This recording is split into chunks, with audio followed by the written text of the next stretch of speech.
The Nutcracker, a story that spawned 1,000 children's books and countless adaptations for the stage, and then eventually made it to the silver screen. But the origins of the Nutcracker isn't the history of one Nutcracker story. In fact, it's a history of 4 different Nutcrackers.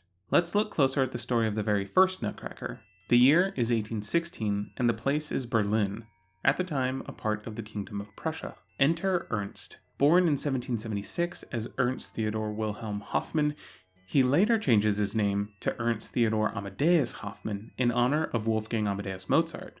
Ernst is 40 years old and works in the courts as a civil servant, but the law isn't his only passion.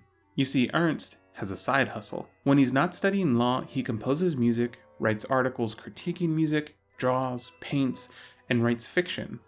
And one of his short stories, Nutcracker und Mauskönig, is where our story begins. Roughly translated as Nutcracker and Mouse King, the story follows the Stahlbaum family, specifically their young daughter, Marie. The story opens on the Stahlbaum family home on Christmas Eve, and the children are eagerly awaiting to open their presents. One of the presents that Marie finds under the tree is a funny-looking man, for his body was rather too tall and stout for his legs, which were too short and slight. Moreover, his head was a good deal too large, and on his head a cap, like a miner's. Later, the Nutcracker comes to life, defeats the 7-headed Mouse King, and takes Marie to Toyland, a magical place where the Nutcracker is a prince. Earlier in the story, Godfather Drosselmeyer tells Marie about how the Nutcracker was a real boy that was cursed and turned into a Nutcracker. After Marie expresses her love for the Nutcracker despite his appearance, he transforms back into a real boy. They are betrothed, and they go to live in Toyland as king and queen. So, how do we get from Hoffman's dark fantasy of Nutcracker and Mouse King to the sweet, sugary fluff of the Nutcracker we know today? Fast forward 29 years. It's now 1845, and one of the most financially successful authors of the time is about to release a new story. Who is this literary celebrity? None other than Alexandre Dumas, who you might know from some of his more famous works like The Three Musketeers and The Count of Monte Cristo. The new story from Dumas is called Histoire d'une casse-noisette, and is basically Hoffman's story, translated from German to the French with an introduction written by Dumas. There are other small changes too. The family's name is changed to Silberhaus, and some of the other characters have different names. But it's basically the same story as Hoffman's. Dumas even says so in his introduction. The story I am about to relate is not my own.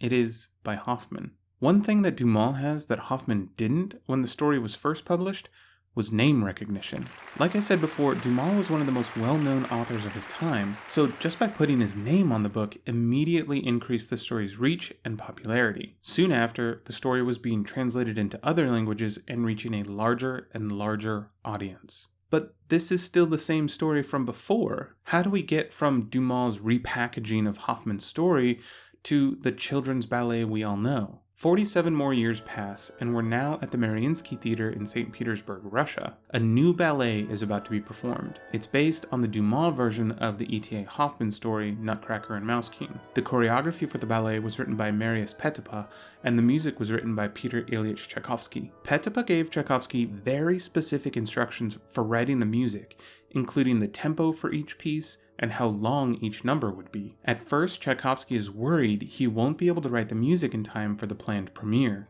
I have been making vigorous but vain efforts to work. Nothing came out but muck, and the Nutcracker turned into terrifying, feverish nightmares, so hateful that I don't describe them. I was tortured by the realization that I could not properly fulfill the task I had undertaken. He eventually asked for an extension to complete the music, but pushed back the premiere to 1892. After taking the extra time to complete the music, Tchaikovsky turns it over to Petipa.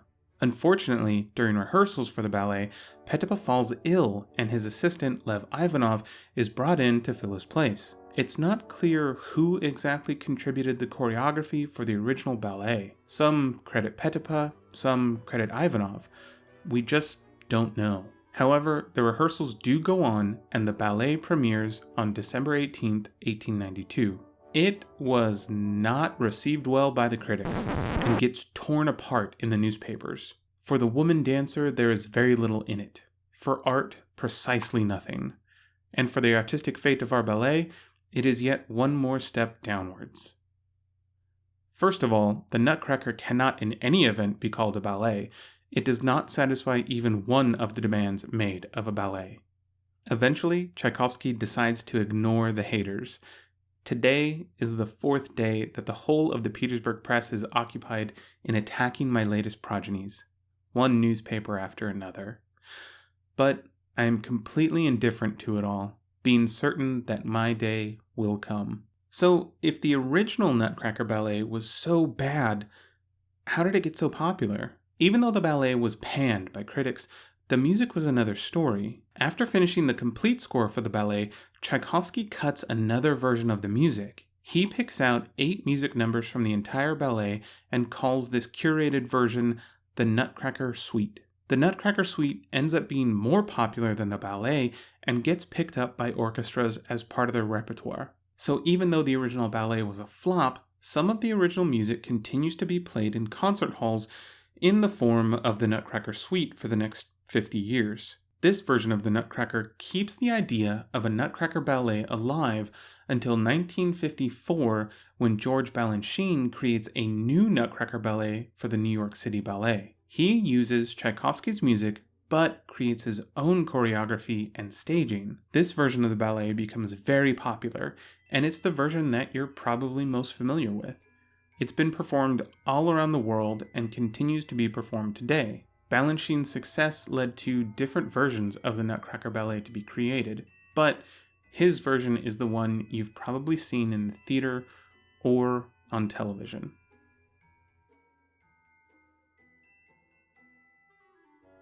Thanks for watching. This is going to be the last video for 2018, so I just wanted to say thank you for supporting the channel this year. Watching the videos, subscribing, sharing the videos. It's been amazing to have your support, and I hope to share more music with you in the new year.